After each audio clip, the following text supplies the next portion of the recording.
కేంద్ర మంత్రులను కలుస్తున్నాడు, ప్రధాని కూడా కలవడం జరిగిందా? మరి బీసీల సంబంధించిన రిజిస్ట్రేషన్లో ఎందుకు మాట్లాడతలేదు? రాహుల్ గాంధీ హామీ ఇచ్చారు కదా. రాహుల్ గాంధీ ప్రధానంగా తెలంగాణ బీసీల ద్రోహిగా మనం అందరం కూడా దేశవ్యాప్తంగా ప్రచారం చేయాల్సిన అవసరం అయితే ఉంటుంది.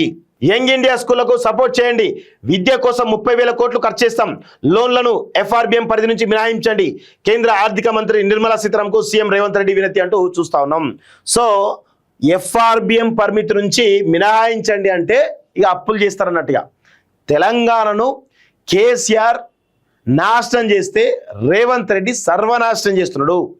కేసీఆర్ తెలంగాణలో ముఖ్యమంత్రిగా ఉండి లక్షల కోట్లు సంపాదిస్తే రేవంత్ రెడ్డి నేను సరే ఆఫర్ సంపాదిస్తాను అనుకున్నాం, కానీ కొన్ని విషయాలు చూస్తూ ఉంటే కేసీఆర్ కంటే ఎక్కువగా కేసీఆర్ 1,00,000 కోట్లు సంపాదిస్తే ఈయన 2 లక్షల కోట్లు సంపాదించే దిశగా ప్లాన్ చేస్తున్నట్టుగా కనబడతా ఉంది తప్ప వేరే ఏది లేదు. ఇక్కడ చాలా స్పష్టంగా అర్థం చేసుకోవాల్సిన విషయం ఏంటంటే కేసీఆర్ను మించిన గజ దొంగ రేవంత్ రెడ్డి తయారవుతున్నాడు. కేసీఆర్ను మించిన గజ దొంగ రేవంత్ రెడ్డి తయారవుతున్నట్టుగా చాలా స్పష్టంగా తెలుస్తూ ఉంది. నిధుల సేకరణకు ప్రత్యేక కార్పొరేషన్ ఏర్పాటు చేస్తామని వెల్లడి. యంగ్ ఇండియా స్కూల్స్ మోడల్పై నిర్మల ప్రశంసట. స్పెషల్ కార్పొరేషన్ వివరాలు ఇవ్వాలని సూచన.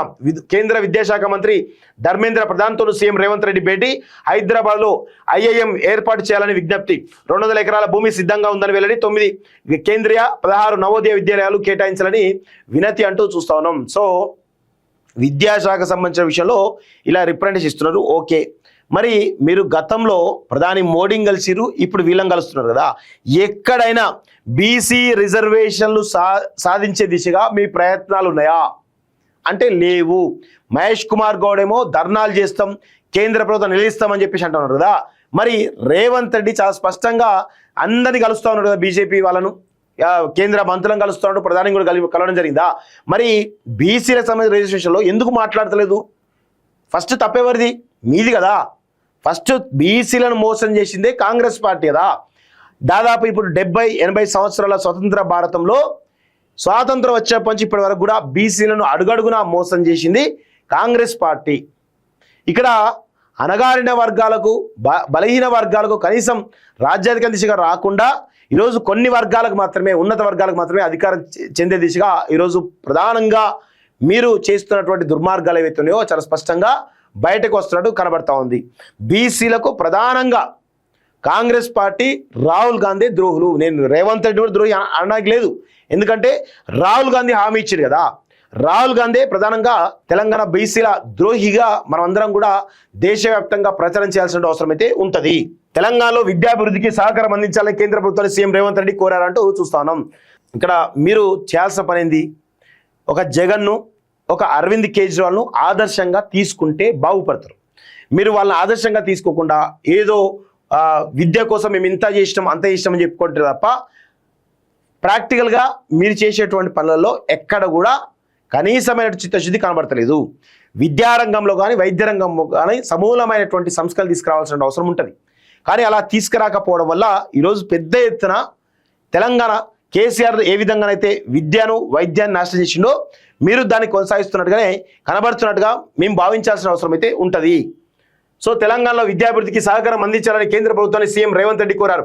ప్రభుత్వం ప్రతిష్టాత్మకంగా చేపడుతున్నటువంటి యంగ్ ఇండియా ఇంటిగ్రేటెడ్ స్కూళ్లు, ఇతర ఎడ్యుకేషన్ ప్రాజెక్టులు తీసుకునేటువంటి రుణాలను ఎఫ్ఆర్బిఎం పరిధి నుంచి మినహాయించాలని విజ్ఞప్తి చేశారు. రాష్ట్రానికి ఐఐఎం కేంద్రీయ నవోదయ విద్యాలయాలను కేటాయించాలని విన్నవించారు. ఈ మేరకు మంగళవారం పార్లమెంట్లో కేంద్ర ఆర్థిక శాఖ మంత్రి నిర్మలా సీతారామన్, విద్యాశాఖ మంత్రి ధర్మేంద్ర ప్రధాన్తో సీఎం రేవంత్ రెడ్డి సమావేశమై వినతి పత్రాలు అందజేశారట. యంగ్ ఇండియా స్కూళ్లతో లక్షలాది మందికి విద్య అంటూ చూస్తా ఉన్నాం. సో ఇక్కడ మీరు ఏం చేస్తారో చూస్తాం, మేము కూడా అన్ని గమనిస్తా ఉన్నాం. ఖచ్చితంగా ఈ 5 సంవత్సరాల్లో విద్య అభివృద్ధి జరగలేనుకో 100% మీరేదో బయటికి చెప్తున్నట్టు కాదు, దాన్ని ప్రాక్టికల్గా వర్కౌట్ చేయాలి. ఫస్ట్ ఆఫ్ ఆల్ ఆకు మురళి లాంటి, ప్రొఫెసర్ పురుషోత్తం లాంటి వాళ్ళ సేవలను సరిగ్గా వినియోగించుకుంటే మీరు బాగుపడతారు, లేదంటే ఇట్లే ఉంటుంది అనేది చాలా స్పష్టంగా తెలుస్తూ ఉంది. విద్యారంగంపై స్పెషల్ ఫోకస్ పెట్టామని, తాము తీసుకున్నటువంటి చర్యలకు మద్దతుగా నిలవాలని కేంద్ర ఆర్థిక శాఖ మంత్రి రేవంత్ రెడ్డి కోరారు. ఈ సందర్భంగా విద్యాభివృద్ధికి తీసుకున్న చర్యలు వివరించారు. రాష్ట్ర వ్యాప్తంగా 105 నియోజకవర్గాల్లో యంగ్ ఇండియా ఇంటిగ్రేటెడ్ స్కూళ్లను నిర్మిస్తున్నాం. వీటిలో 5 నుంచి 12వ తరగతి వరకు ఒక్క స్కూల్లో 2,560 మంది చొప్పున మొత్తం 2.7 లక్షల 70 లక్షల మంది విద్యార్థులకు నాణ్యమైన విద్య అందుతుంది. ఈ స్కూళ్లు సమీపంలోని ప్రభుత్వ పాఠశాలకు ఎడ్యుకేషన్ హబ్లుగా ఉండటంతో పరోక్షంగా లక్షలాది మంది విద్యార్థులకు ప్రయోజనం కలుగుతుంది. అత్యాధునిక వసతులు, ల్యాబొరేటరీలు, స్టేడియాలతో పాటు నిర్మించేటువంటి యంగ్ ఇండియా స్కూల్ అని మనకి 21,000 కోట్లు ఖర్చు అవుతుంది. అలాగే రాష్ట్రంలోని జూనియర్, డిగ్రీ, టెక్నికల్ కాలేజీలు, ఇతర ఉన్నత విద్యా సంస్థలు, ఆధునిక ల్యాబ్లు, ఇతర మౌలిక సదుపాయాల కల్పనకు మరో 9,000 కోట్లు ఖర్చు చేయడం. మొత్తంగా రాష్ట్రంలో విద్యా అభివృద్ధికి 30,000 కోట్లు ఖర్చు చేస్తున్నట్టుగా తెలుస్తోంది. సో ఇన్ఫ్రాస్ట్రక్చర్ డెవలప్మెంట్తో పాటు ఇక్కడ ప్రభుత్వ స్కూళ్ళ టీచర్లు ఎవరైతే ఉన్నారో వాళ్ళ డెవలప్మెంట్ కూడా జరగాలి. అంటే వాళ్ళకి సంబంధించినటువంటి నైపుణ్యాల డెవలప్మెంట్ జరగాలి.